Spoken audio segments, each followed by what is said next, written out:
Well, finally, I have the opportunity to put up the chicken coop egg McMansion build part 2. What you're looking at here are pictures of the wall that is going to have the laying boxes where the chickens are going to lay their eggs. I left off with part 1 where I had the platform done, the base of the chicken coop. I had 3 of the walls framed out, this being one of them, and now I'm putting in the laying boxes. Everything that I did while I was sort of following a plan and some pictures from the internet, I pretty much went essentially by my gut and the seat of my pants. And I knew I needed these boxes. That's privacy when chickens lay their eggs. So I just started putting stuff together. And with using screws when you're building things, it makes it easy because if you make a mistake, you just go ahead and unscrew it and change it. So here I'm again going to try to figure out how to make dividers. I ended up with 5 laying boxes.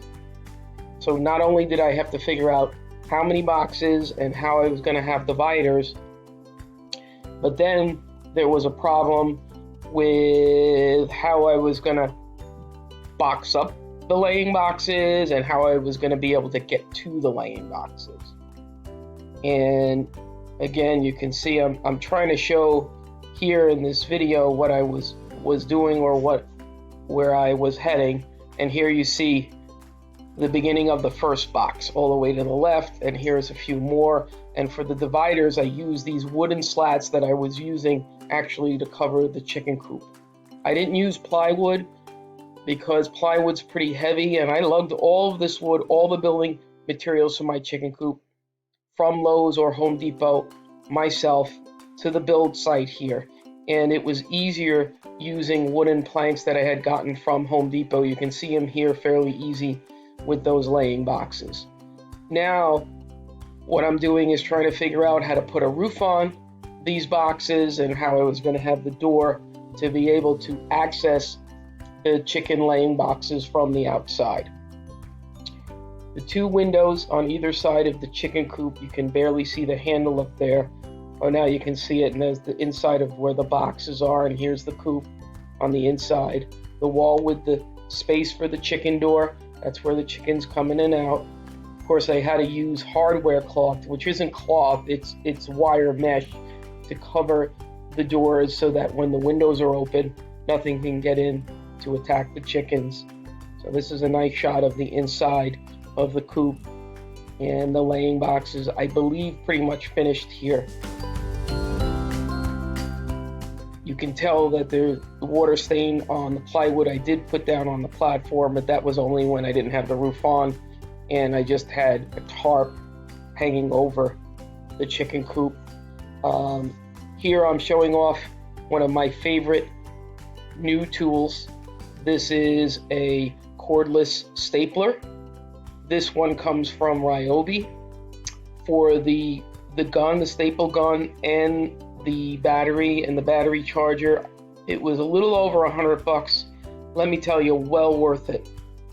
I used it here in the chicken coop. I literally used, and it will be coming up, peel and stick tile on the floor inside of the chicken coop.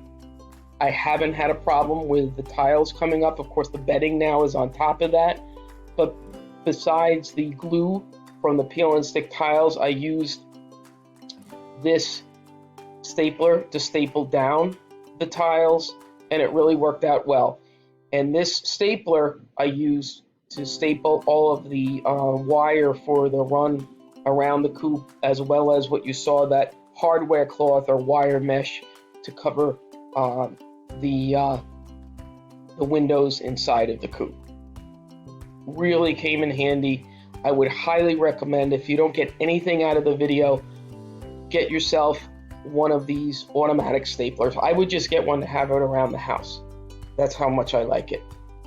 They have stainless steel staples, and those stainless steel staples are, of course, not going to rust. Oh, here, this was my original thinking, was to make essentially a screened-in door when the big door was open so I could provide ventilation to the chickens, but they couldn't come out. I have since scrapped that. I don't use it anymore. One, I was having a problem with the door opening and how I was going to do that and be able to clean the coop. You also see I put some wood up on the top, just very thin wood to cover all of the nails that were coming through when I did the roof. So I took the door out, and the chickens have the run on 3 sides of the coop, so I didn't really need it. If the door is open, they can hop in and hop out as they go, so it wasn't a big deal. All right, so here's those peel and stick tiles that I put down, real easy, and then I'm just showing you stapling these down. What happened was sometimes, depending, it wasn't totally flush, the staples, with the flatness of the tile. You can see it here. So what I did was I just took a hammer and just kind of knocked it down just to make it flatter. And here I'm just pointing out the how forceful you can go ahead and put a staple in. But it really worked out nicely, much better than I thought for the price. Okay, so here are the laying boxes again. There's the staples that I use, the arrow staples for the Ryobi staple gun. I went ahead and put cardboard in because the chickens, we had them as baby chicks, and when they came out, we didn't want them going right into the laying boxes, so I literally stapled in cardboard to prevent them from going into the laying boxes inside of the coop until we were done. I did put a door on the outside. Here's the inside, just showing you that they can't get in there right now. And I did put a shingled roof on the top, and I'll put a link where I figured out how to do that. I have to say it was enjoyable. I'd highly recommend it to anyone. Build your own coop. Find scrap wood, find scrap pieces, get creative. I think it's well worth it. I ended up building a coop that's 24 square feet. It's 6x4, and I'm very proud of it. It's not completely square, it's not completely anything, but it's something that I built myself, and it's doing the job, as you'll see in some future videos. Thanks for watching.